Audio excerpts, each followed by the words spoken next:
The PlayStation Plus games lineup for the month of April has been officially revealed, and while I didn't quite get the games I wanted, I have to say Sony has done a great job of offering yet another fantastic month. I wouldn't say it's quite as good as March. I mean, March we got Bloodborne and Ratchet & Clank, two of the best PlayStation 4 exclusives this entire generation, but I have to say April is a pretty solid month as well, and one of these games is actually a game that I mentioned as a possible PlayStation Plus lineup in the future, so we got that. Also, at the end of this video, I will be talking about quite a big JRPG that has been confirmed for a PlayStation 4 release later this year, so I'll talk a little bit about that, but I know most of you guys are interested in the Plus games. So let's get right into this and talk about the PlayStation Plus games for the month of April. First up, the big title for April is Mad Max. Mad Max was a very underrated open-world action-adventure game, and the reason it was super underrated was because it released on September 1st, 2015. Now, that date might not sound very special to a lot of you guys, but what was significant about that day was that Metal Gear Solid 5 was also released on that same day. So think about Mad Max or Metal Gear Solid 5.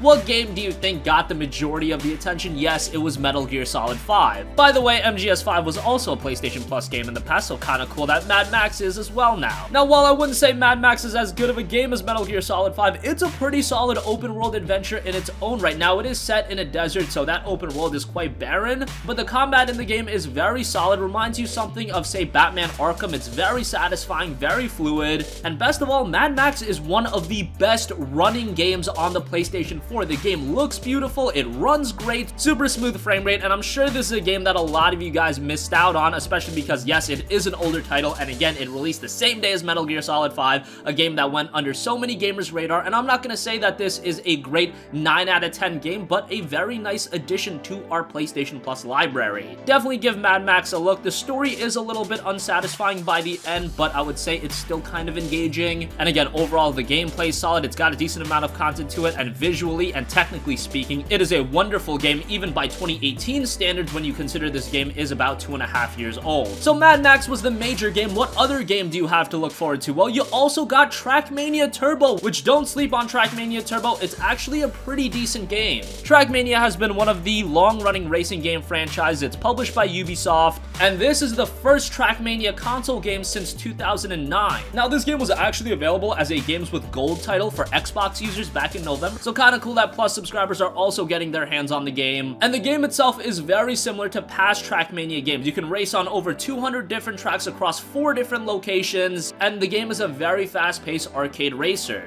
There's a lot of different modes, and you've of course got multiplayer racing with up to 4 players supported. You've also got a track editor in there that adds a lot of longevity to the gameplay, so while it's not the best racing game on the market, it's a pretty solid game in its own right. To go over some of the reviews, Destructoid gave the title an 8.5 out of 10, EGM a 7 out of 10, Game Informer gave it a 7.5 out of 10, GameSpot gave it a 7 out of 10, and IGN gave the title an 8.4 out of 10, so that's pretty solid. It is sitting at an 81 on Metacritic for the PlayStation 4 version, so that's a pretty good score. And again, with Mad Max and TrackMania Turbo, I wouldn't classify them as heavy hitters like last month, but considering we got 2 great titles last month, and you're following up that big month with 2 solid games yet again, look, I've been one of the most critical gamers when it comes to the PlayStation Plus games, but honestly, with this year's lineup, how can you be upset? I would consider every month this year so far to be pretty solid. Again, to go back and look through all the months, January, Deus Ex Mankind Divided, and Batman: A Telltale Series. February got a lot of flack, but we got Knack,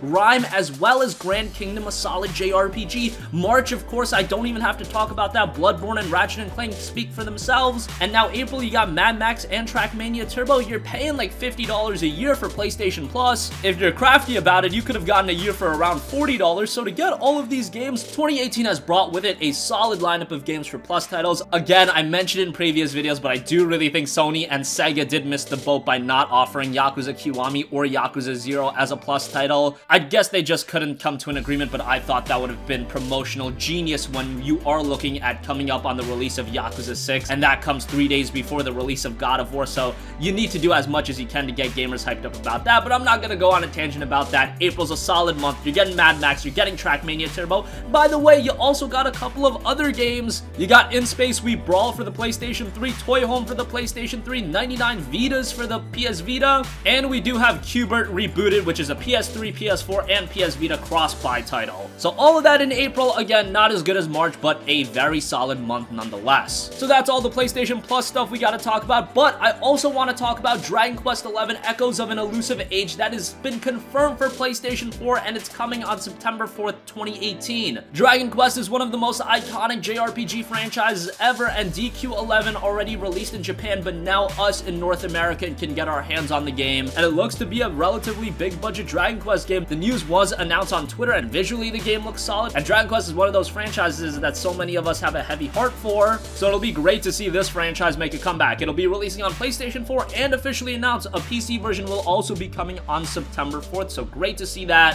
Hopefully the game does well from a commercial standpoint. It was confirmed that the game won't be seeing a 3DS release over here in the States, and a Switch release will happen sometime in the far future, so you have that to look forward to as well. The game did very well over in Japan. Let's hope it finds similar success here in the States. That's gonna conclude this video. Let us know your thoughts in the comments section down below. What do you think about PlayStation Plus for April? Again, not quite as big of a month as March, but how could you expect it to be? I think Sony did a great job following up March with a solid month once again. I really can't complain. And of course, let us know your thoughts on Dragon Quest XI Echoes of an Elusive Age. That'll be coming to PlayStation 4 as well as PC on September 4th. So sound off with your thoughts in the comments section down below. Thank you for watching, and goodbye.